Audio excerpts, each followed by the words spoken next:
ന്റെ resonance കണ്ടീഷനിലും Q ഫാക്ടറും റെസണൻ്റ് frequency Q factor അതേപോലെ ബാൻഡ് വിഡ്ത്ത് ഹാഫ് പവർ പോയിന്റിലെ പോയിന്റ്സ് ഇതെല്ലാം കണ്ടുപിടിക്കാനാണ് ചോദ്യം തന്നിട്ടുള്ളത്.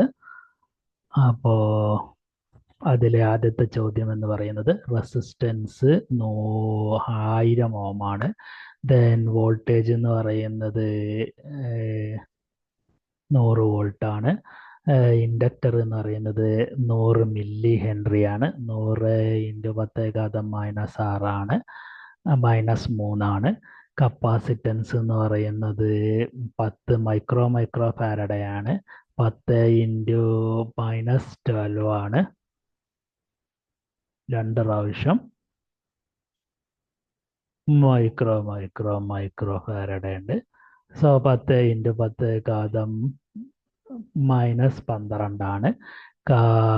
റെസണൻ്റ് ഫ്രീക്വൻസി എന്ന് പറഞ്ഞാൽ 1/2π√LC ആണ്. 1 × 2.3 × √10 100 × 10⁻³ 10 159.15 കിലോ ഹെർട്സ് ആണ്. 159.15 × 10⁻³ വരും കാര്യം ശ്രദ്ധിക്കുക. ക്യൂ ഫാക്ടർ എന്ന് പറഞ്ഞാൽ 1/R√L/C ആണ്. 1/1000 √100 × 10⁻³ 10 × 10⁻12. അപ്പം നമുക്കൊന്ന് ചെയ്ത് നോക്കാം. താഴെ വരാൻ പോണ -11 ആണ്. മുകളിലോട്ട് കയറുമ്പോൾ 11-ൽ നിന്ന് അതായത് ഈ -3 ഇതും കൂടി ചേരുമ്പോൾ 2 എണ്ണം കൂടി പോയി, പിന്നെ -1 ഉള്ളൂ. പിന്നെ മുകളിലോട്ട് ചെന്ന ആളാരാ? -11 ആണ്. -11 ഒന്നുകൂടി കഴിഞ്ഞാൽ 10 ആയി. അപ്പോൾ 10⁻10 എന്നായി. 10⁻10 എന്ന് പറഞ്ഞാൽ 10⁻5 × 10⁻5 ആണ്. അതായത് 10⁻5 പുറത്തേക്ക് വരും. 3 കൂടെ വെട്ടിപ്പോയാൽ ബാക്കി വരിക 100 ആണ്. അതായത് മുകളിൽ 10⁻5 ഉണ്ടാവും. 10⁻5 എന്ന് പറഞ്ഞാൽ 5 0. 5 0-ൽ നിന്ന് 3 0 പോയാൽ ബാക്കി 2 0. ഇനി ഹാഫ് പവർ പോയിന്റ് കാണാനാണ് പറഞ്ഞിരിക്കുന്നത്. അതിൽ F1 എന്ന് പറഞ്ഞാൽ F0 - R/2πL ആണ്.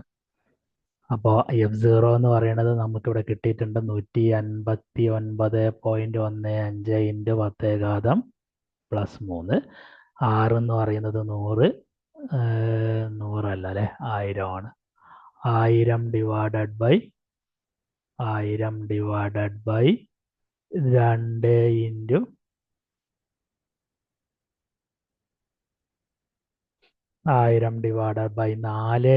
3.14 × 10⁻³